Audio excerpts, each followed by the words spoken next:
Bonjour à tous. Alors je vais faire la suite de la série sur la franc-maçonnerie.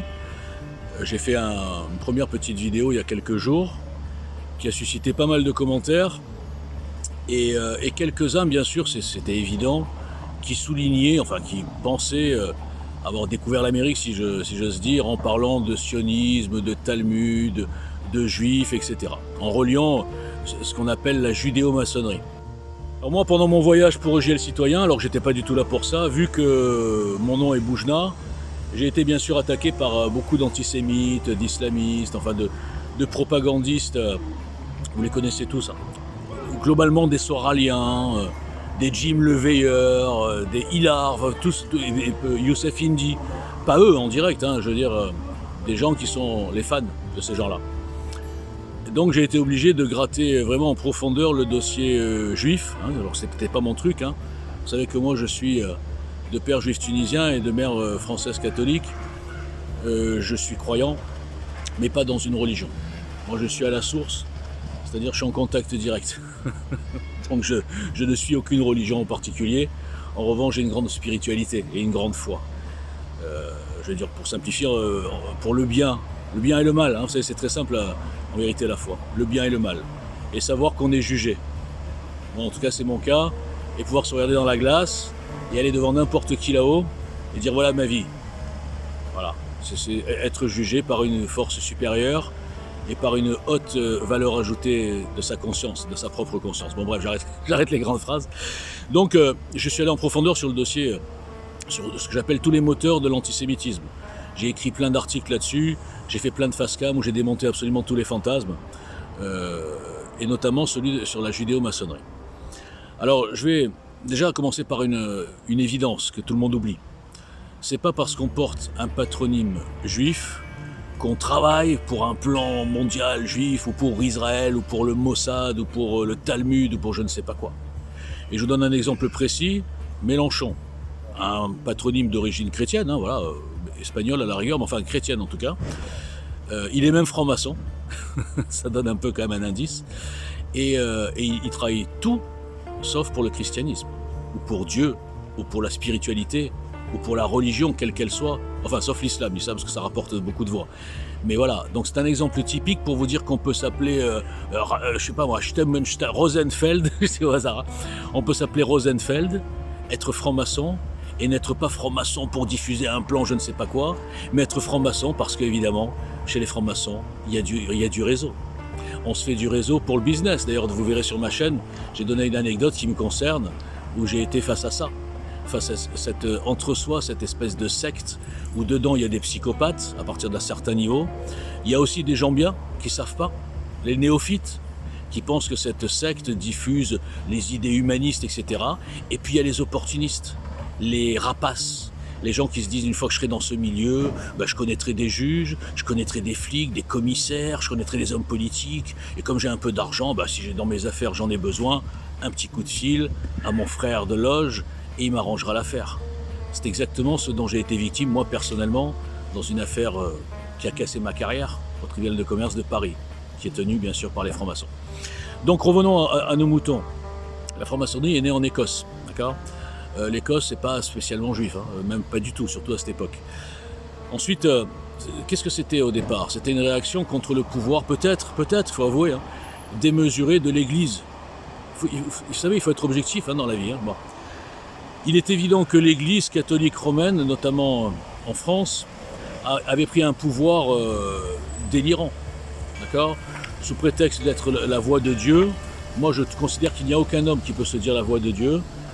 Et donc ils prenaient des dons, ils étaient blindés, et les pauvres étaient pauvres, et voilà, enfin bref, un schéma.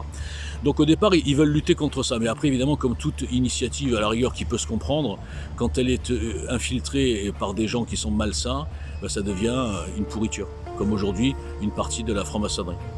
Donc il n'y a aucune base judaïque dans la franc-maçonnerie, simplement, pour faire un petit peu de cinéma, si j'ose dire, la franc-maçonnerie a adopté des rites, initiatiques, des rites pour souder les frères entre eux, qui partagent des secrets, qui souvent, ces secrets sont infâmes.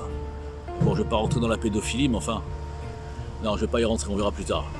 Donc, Tout ça pour vous dire que la motivation de ces gens, qu'ils portent un patronyme juif, un patronyme chrétien, ou un patronyme musulman, ou un patronyme asiatique, parce qu'on oublie que la franc-maçonnerie c'est mondial, eh bien, n'est absolument pas la religion, quelle qu'elle soit, et encore moins le judaïsme. Simplement, il faut avouer, qu'ils ont pris des espèces de symboles, alors je ne sais pas si c'était fait exprès, parce que là c'est d'une grande perversité, des espèces de symboles comme des petits cailloux qu'ils ont semés et qui mènent tous aux juifs. Donc les gens, basiquement, au lieu de dire, mais non, c'est la franc-maçonnerie, ils disent, ah non, c'est pas la franc-maçonnerie, en fait, c'est la franc-maçonnerie, mais c'est les juifs derrière, c'est la judéo-maçonnerie.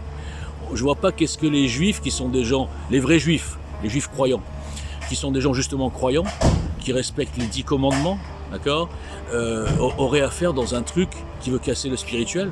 Enfin, à un moment donné, il faut réfléchir.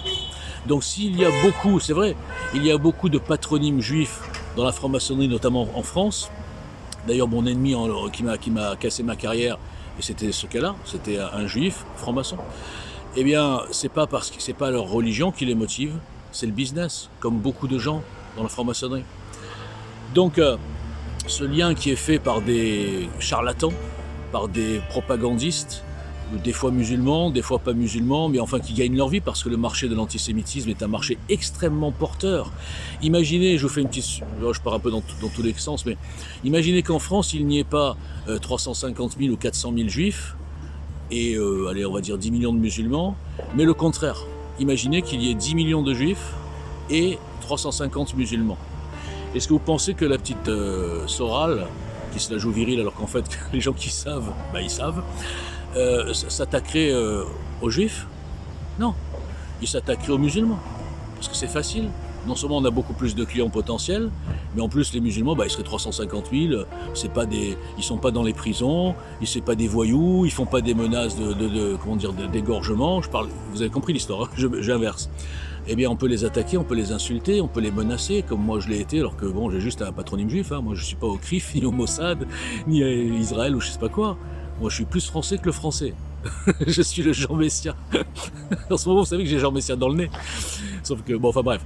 Moi, je suis le Jean Messia juif. C'est-à-dire que je suis moitié français, mais en fait, je suis pas binational. Hein, je suis français, je suis né ici.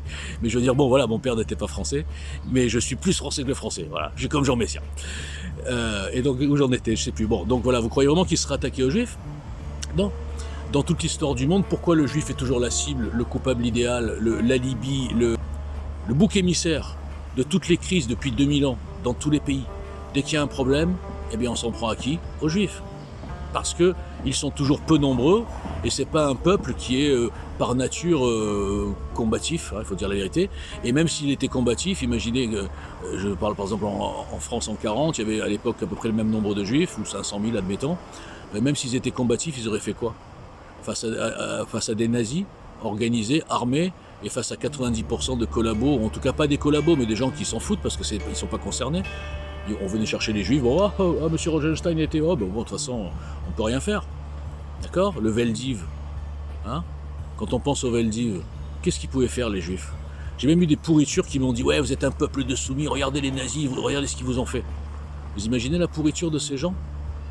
Et ce sont les mêmes qui vont parler de génocide palestinien, qui vont nier la Shoah, avec des preuves, des cadavres, des témoignages, des images, tout ce qu'on veut, et qui vont dire oui, le génocide palestinien.